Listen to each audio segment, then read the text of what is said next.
Hi everyone! We all know that 12 zodiac signs are represented by 12 different animals. Within these animals, they are just like us. They have friends and enemies. Let me tell you who are within the friends group that can benefit and help you, and who are the ones that drag you down and get you in trouble. For people with the zodiac sign of the rat, your friends are the monkey, dragon, and ox. You do not get along with the horse. For people with the zodiac sign of the ox, your friends are the rooster, snake, and rat. You do not get along with the goat. For people with the zodiac sign of the tiger, your friends are the dog, pig, and horse.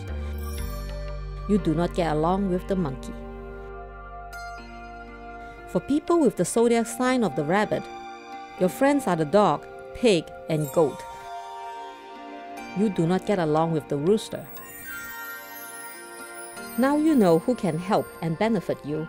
Why not go buy a zodiac ornament and carry it with you, or see if there are any people with those zodiac signs around you.